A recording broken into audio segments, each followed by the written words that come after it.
So a tumultuous week for Australian cricket.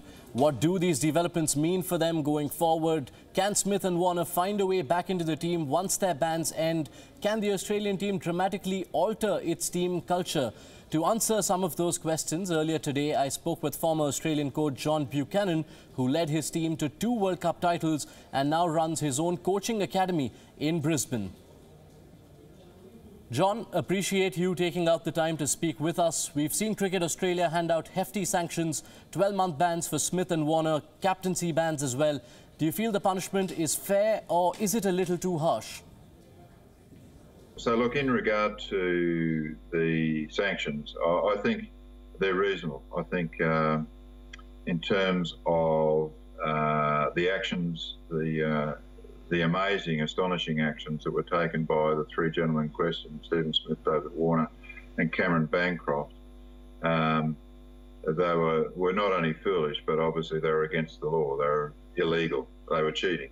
So therefore, the harshest penalties that could be delivered, I think, have been done so by Cricket Australia. And given their investigations, it pinpointed that David Warner seemed to be at the was the perpetrator or the main architect of what they were going to do. So firstly, I think they're appropriate. However, there's a second side to that because it's a ball tampering issue, when we look at the ICC rules and regulations, while it's a level 2 offence, it really only attracts in the main,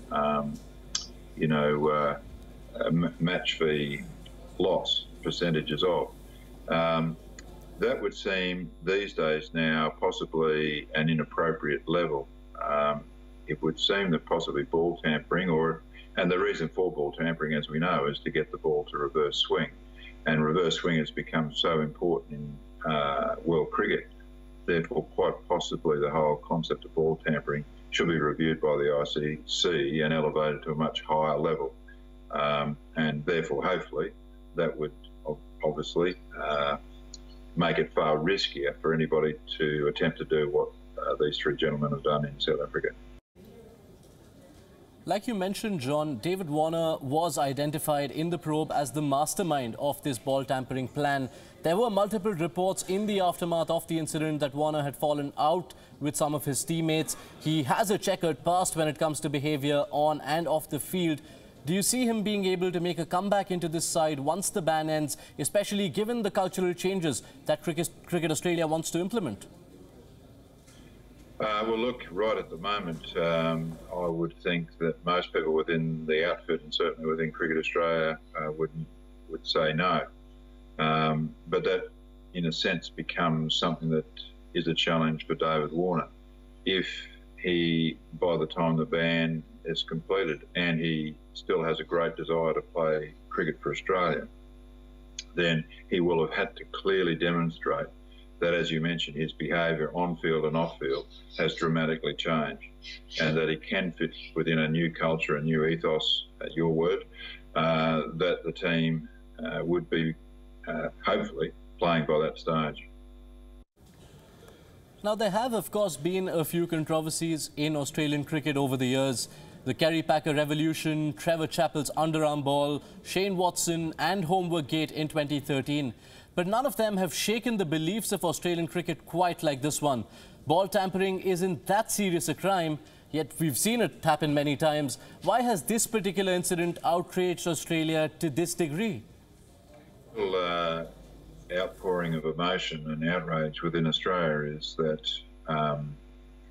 we do see our sports people as being very skillful, very determined, very tough competitors, pushing the boundaries sometimes around behaviours, and have been pulled up certainly on the cricket field a few times because of that, but certainly in other sports as well.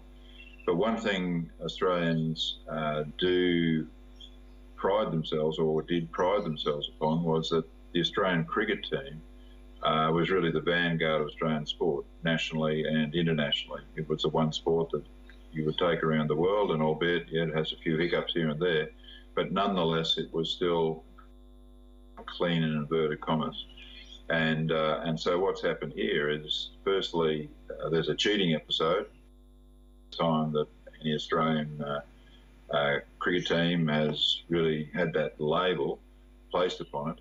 And it was the captain who, in Australian parlances, is the second most important person in the country, besides the Prime Minister, was at the forefront of doing that. So the country's been let down. The country has been cheated in the sense of its brand ambassador not playing by the rules. And that's why there's a huge outpouring of emotion.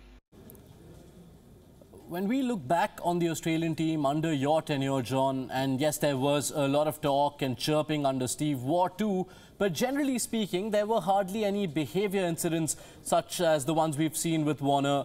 Are you surprised at the direction that Australian cricket has taken since your time as coach?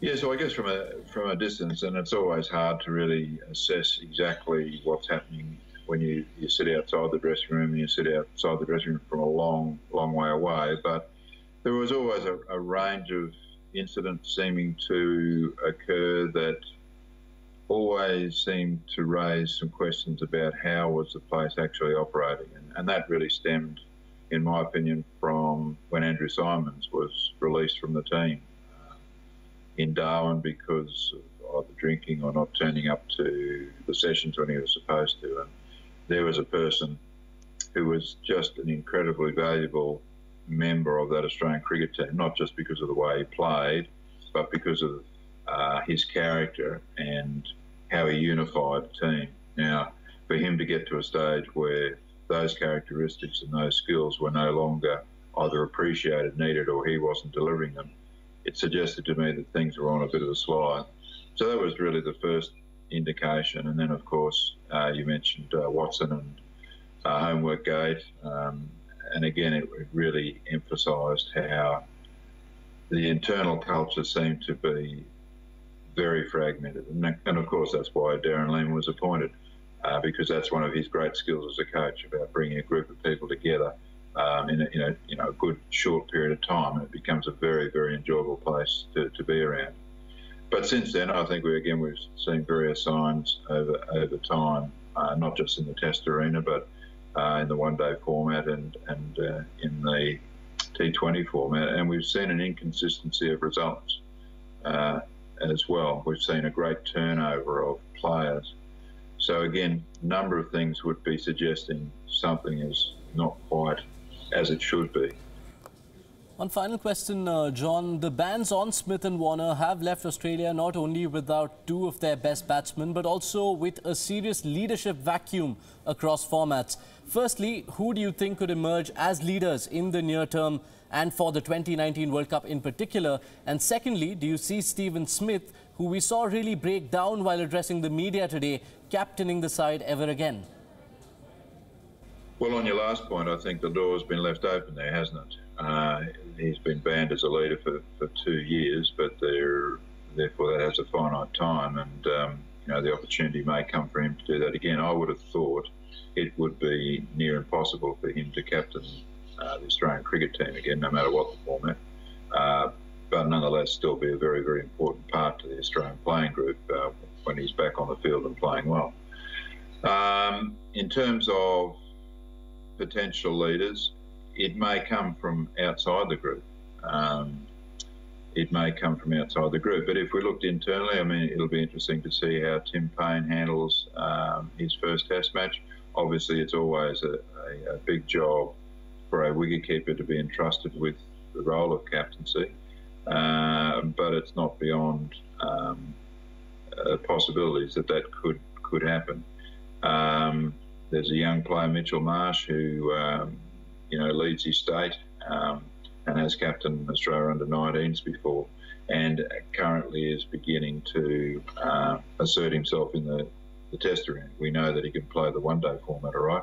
So he's beginning to assert his own capabilities in the Test arena. But as I say, look, there are possibilities outside, and albeit it may be short-term, but there's George Bailey, who I think is a wonderful team player and a very, very good leader. Had been part of the one-day setup, the T20 setup, and had a couple of Test matches, as I recall. Whether or not they want to use a person like him as someone that might stand in. Possibly Cameron White would fall into the same category. So, you know, there are, I think, options, albeit not that clear right at the moment, but inside and outside the group, which I think will be examined, obviously, over the next few months leading into the next round of games for the Australian team. Right, so that was John Buchanan, former coach of the Australian cricket team, who led them to 2 World Cup titles in 2003 and 2007, one of many aggrieved by the actions of the last week.